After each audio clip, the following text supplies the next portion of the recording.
আপনারা জানেন যে বাংলাদেশ ক্রিকেট বোর্ডের সভাপতি জনাব ফারুক আহমেদ এই রিট পিটিশনটি দায়ের করেছিল এবং তিনি ক্রিকেট বোর্ডের সভাপতি হিসেবে দায়িত্ব পালনরত অবস্থায় গত 29শে মে জাতীয় ক্রীড়া পরিষদের পক্ষ থেকে তাকে বাংলাদেশ ক্রিকেট বোর্ডে যে পরিচালক হিসেবে মনোনয়ন ইতিপূর্বে দেওয়া হয়েছিল 19শে অগাস্ট 2024 সেটি প্রত্যাহার করে নেওয়া হয়েছে। পরদিন 30শে মে 2025 তারিখে জনাব আমিনুল ইসলামকে পরিচালক হিসেবে জাতীয় ক্রীড়া পরিষদ মনোনয়ন দিয়েছেন। আমরা এই দুটি বিষয়কেই চ্যালেঞ্জ করে জনাব ফারুক আহমেদের পক্ষে রিট পিটিশনটি দায়ের করেছিলাম। প্রথমটা তো হচ্ছে 29শে মে 2025 তারিখে তাকে পরিচালক হিসেবে ইতিপূর্বে দেওয়া মনোনয়ন প্রত্যাহার করা এবং 30শে মে 2025 তারিখে যেদিন শুক্রবার ছিল, বন্ধের দিন ছিল, সেদিনের একটি অফিস আদেশ দ্বারা জনাব আমিনুল ইসলামকে পরিচালক হিসেবে মনোনয়ন প্রদান, এই দুটাকে আমরা চ্যালেঞ্জ করেছিলাম। একটি হাইকোর্টের একটি বেঞ্চে আজকে আপনারা জানেন যে দীর্ঘ সময় শুনানি হয়েছে। আমি মোহাম্মদ রুহুল কুদ্দুস কাজল, আমি সিনিয়র অ্যাডভোকেট, এই মামলায় আমি শুনানি করেছি। আমার সঙ্গে ব্যারিস্টার কায়সার কামাল ছিলেন। অপরদিকে জাতীয় ক্রীড়া পরিষদের পক্ষে বিজ্ঞ অ্যাটর্নি জেনারেল জনাব মোহাম্মদ আসাদুজ্জামান সহ অন্যান্য আইনজীবীরা তো উপস্থিত ছিলেন। আমরা আদালতকে যে কথাটি বলেছি সেটা হচ্ছে যে বাংলাদেশ ক্রিকেট বোর্ড শুধুমাত্র তার সংবিধি দ্বারাই পরিচালিত হয় না, আন্তর্জাতিক ক্রিকেট কাউন্সিলের সিদ্ধান্তও একইভাবে বাংলাদেশ ক্রিকেট বোর্ডের প্রতি কার্যকর। আদালতকে মূলত যেটা আমরা বলেছি যে আইসিসির বিধান অনুযায়ী কোনো সরকারি কোনো হস্তক্ষেপ এই বোর্ডের কর্মকাণ্ড পরিচালনার ক্ষেত্রে করতে পারবে না। যদি করে থাকে তাহলে এটা আইসিসির অধীনে এটাকে তারা গ্রহণযোগ্য বলে বিবেচিত হবে না, এটা মূলত। দ্বিতীয়ত আমরা বলেছি যে জনাব ফারুক আহমেদকে যে মনোনয়ন দেওয়া হয়েছিল, বাংলাদেশ ক্রিকেট বোর্ডের সংবিধানের অনুযায়ী একজন ব্যক্তিকে মনোনয়ন দেওয়ার ক্ষেত্রে জাতীয় ক্রীড়া পরিষদ দুইজনকে পরিচালক মনোনয়ন দিতে পারেন, কিন্তু আইনে এমন একজন ব্যক্তিকে তাকে শোকজ না করে তাকে বাদ দেওয়াটা এটা অবৈধ বলে আমরা আদালতের সামনে আমাদের বক্তব্য পেশ করেছি। এখানে উল্লেখযোগ্য হচ্ছে জনাব ফারুক আহমেদকে তার মনোনয়নপত্র যখন বাতিল করেছে, ওই বাতিল আদেশে দুটি বিষয় উল্লেখ করা হয়েছে। একটি হচ্ছে যে বাংলাদেশ ক্রিকেট বোর্ডের বর্তমান কমিটির 8 জন সদস্য, তাদের ভাষার সংখ্যাগরিষ্ঠরা, তারা জনাব ফারুক আহমেদের প্রতি অনাস্থা প্রকাশ করেছেন। দ্বিতীয়ত হচ্ছে তাদের বক্তব্য, তারা একটা অনুসন্ধান করেছেন, একটা সত্যানুসন্ধান কমিটি, সেই কমিটি রিপোর্টের ভিত্তিতে তার মনোনয়নটা প্রত্যাহার করা হয়েছে।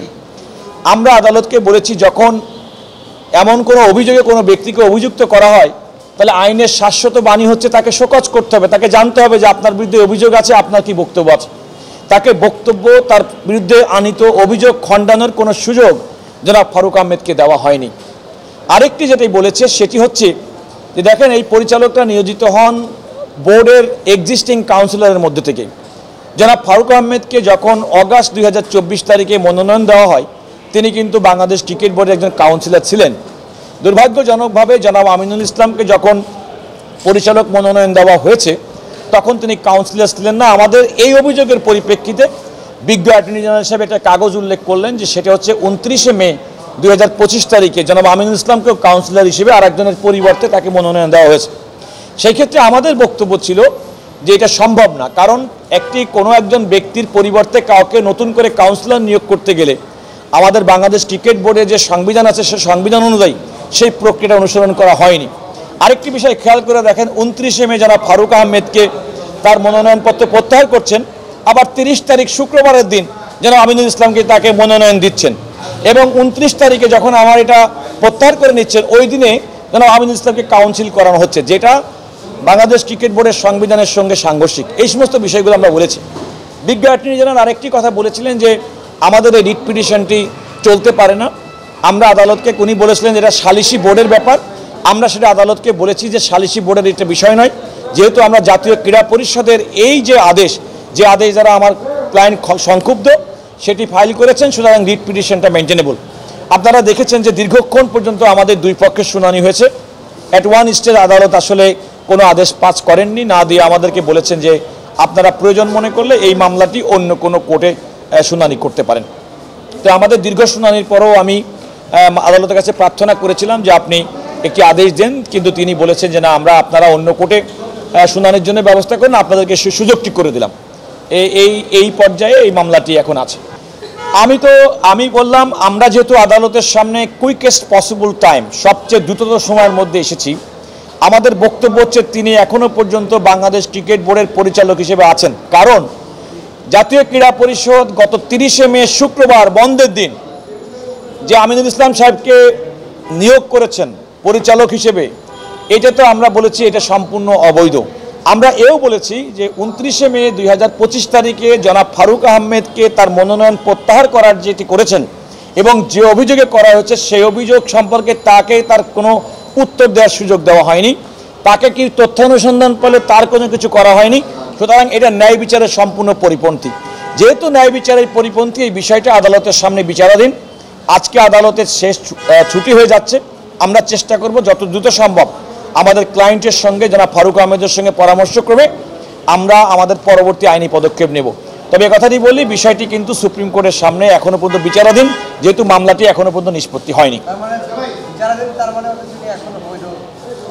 আমরা তো জনাব ফারুক আহমেদের 3টি স্ট্যাটাস আমি উল্লেখ করেছি। আমার এই মামলার 3টি স্ট্যাটাসের মধ্যে একটা হচ্ছে তিনি এখনও পর্যন্ত একজন বৈধ কাউন্সিলর, তিনি এখনও পর্যন্ত তিনি একজন পরিচালক, যে তার মনোনয়ন যেটি প্রত্যাহার করা হয়েছে সেটি বৈধভাবে হয়নি, এবং যেহেতু তার মনোনয়ন অবৈধভাবে প্রত্যাহার করা হয়েছে আমাদের বক্তব্য অনুযায়ী তিনি এখনও পর্যন্ত ক্রিকেট বোর্ডের সভাপতি হিসেবে বহাল আছেন। দেখুন, আমি আইনের কথা বলি, আমি একজন আইনজীবী। আমি আইনের মধ্যে আদালতের সামনে যেটুকু বক্তব্য উপস্থাপন করেছি ততটুকু ইন এ নাটশেল আমি আপনাদেরকে বোঝানোর চেষ্টা করেছি।